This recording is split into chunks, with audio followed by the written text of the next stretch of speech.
I'm Matt Galloway, and this is the Current Podcast. DNA testing can be high-stakes business, especially when it comes to something like paternity tests.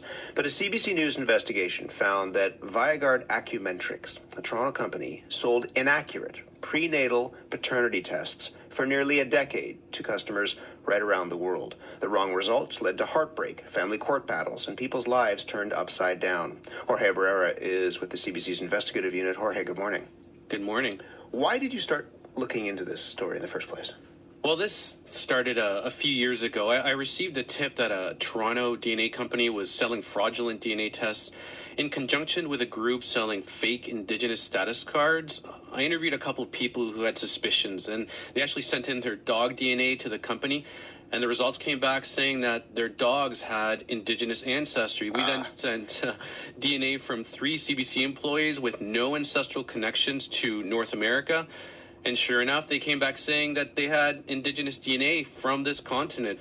And from there, more red flags appeared. Okay, but how did you move from looking at Indigenous testing to paternity tests? Roughly about a year and a half ago, one of the founders of this social media-based group of people whose lives were upended by wrong prenatal paternity results from Viagard reached out and contacted me. And these are tests that are done when the woman is pregnant to figure out the paternity. They had seen my reporting on Viagard and wanted me to look into what they had been through.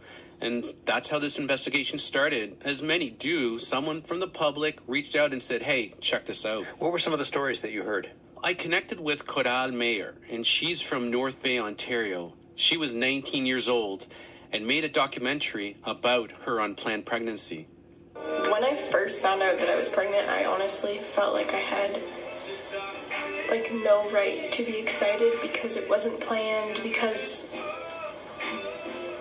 I'm not in a relationship, because it just didn't feel like I was supposed to be happy about it.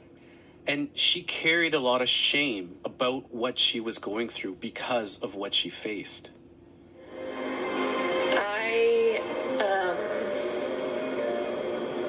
This takes a lot. My hand's shaking.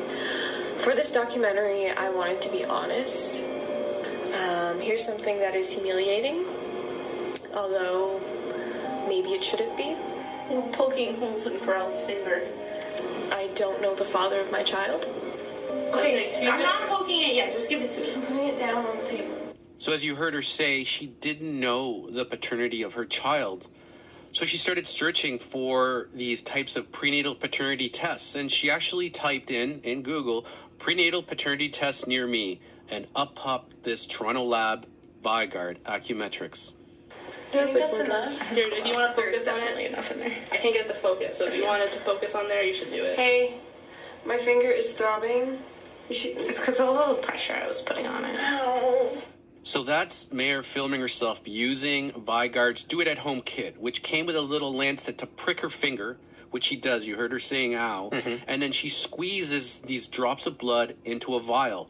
And then she got an inner cheek swab from the man she thought was the dad, packed them all up, and sent them in a box to Viagard for testings. The results said he wasn't the dad. So she had to do another test with another man, and this time there was a match. She then had a healthy baby girl, but after that birth, there was more conflict. The man, who was ID'd as the biological father, wanted another test, so they turned again to Viagard, this time for a postnatal paternity test, which you actually have DNA from the child. But this test, it came back saying that he wasn't the dad. So the same company, the same man, but 2 different test results.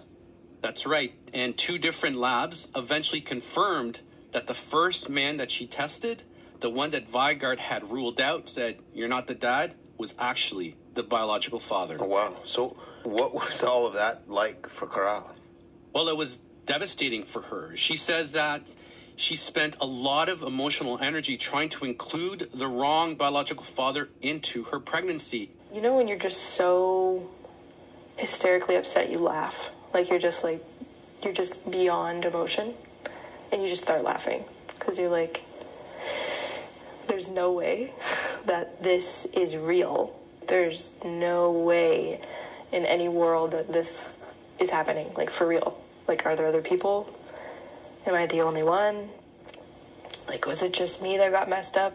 She felt loneliness during this pregnancy, and then after, when she finally got these results saying, no, actually, this is a biological father, she says it took a lot of time for the real dad to connect and grow close to his daughter because he had missed the birth in those first few months.